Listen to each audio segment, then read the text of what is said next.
Hey guys, Encore Performance here with another video. In this one we'll be attempting a 4v4 with the 9 times Civ Bonuses mod. As you can see, I'm starting as Chinese here on the map Forest Nothing. So instead of getting my normal +3 villagers, I get +27, which is why I'll have a huge boost.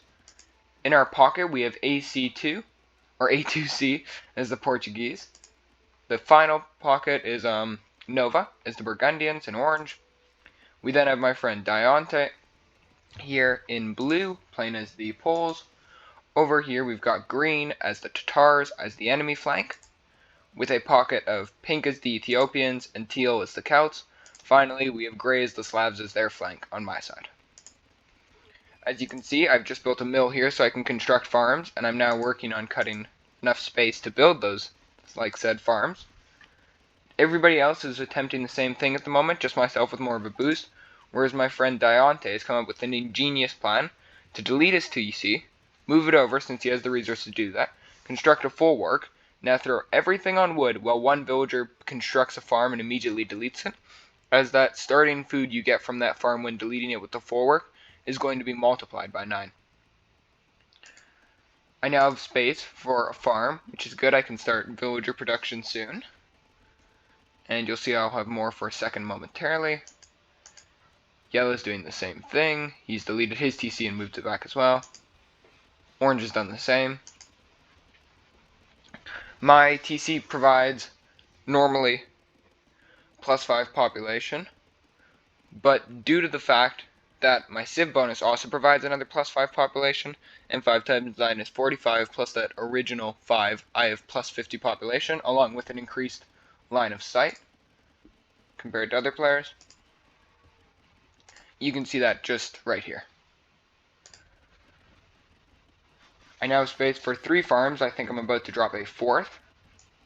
Dante over here is going crazy, just building a farm, deleting it, Rigo, along with my team bonus helps him with the +10 food, or +10% food. Green is working his way up.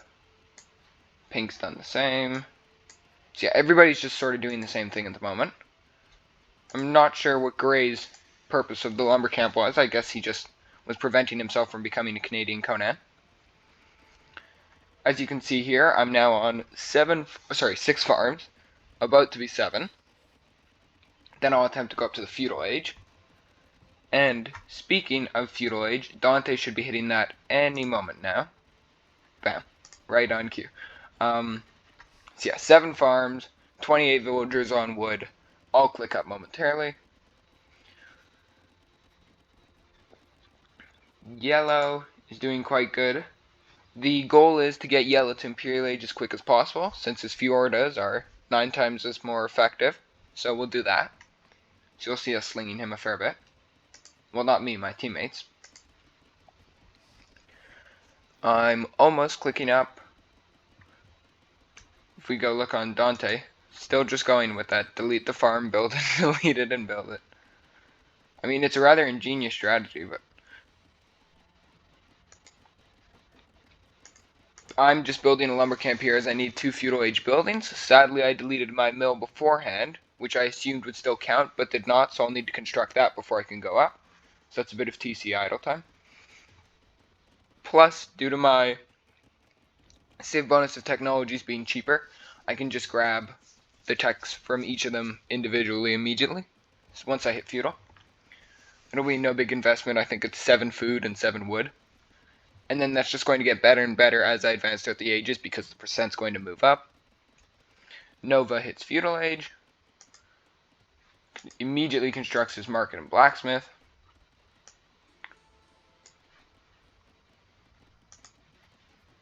I'm almost up. Dante just slung me a bit of food since I had ridiculous amounts. I'm going to start deleting farms right away to build my market. And once I have that, well, I should have sped it up. Once I have that, then I will sell enough for me to construct a... sell enough for me to go up to Castle Age. And I'll also need to build a blacksmith, which you can see right here. I'm going to grab every single one of my blacksmith techs due to the extremely cheap price. Now you can see I've hit Castle Age. And going to delete that blacksmith for a siege workshop and a monastery, and immediately click up. I'll start grabbing monastery techs momentarily due to their cheapness. I'm going to drop TC since each one of these is worth 50 pop. We're just having a discussion of how we've gotten to Imperial Age so fast with the opponents. Yellow's now hit imp, and you can notice is going to clear out an area and start constructing Fiortas. Many, many, many Fiortas. Over here, Gray's asking, can you hear the catapults already? I was thinking, can I hear Gray's villagers screaming already? So as you can see, I'm just chopping around now. I'm still a bit blind, but I'll just try and get some space. That way I can boom more, since this is not so good. Well, I mean, I've got enough wood income. My wood lines are almost Conan's. I can speed it back up. I'll keep chopping. Build a mill here. Place some more farms. And with Yellow's small amount of Fiordas, we now have basically infinite resources. Should we just look at the top here? It's absolutely mental. You can go back to me. I've chopped out enough space. I'm constructing a castle and another town center along with the university. I'll grab all my university techs up here. I'll then pop over to my monastery momentarily and start grabbing from there, along with from my barracks.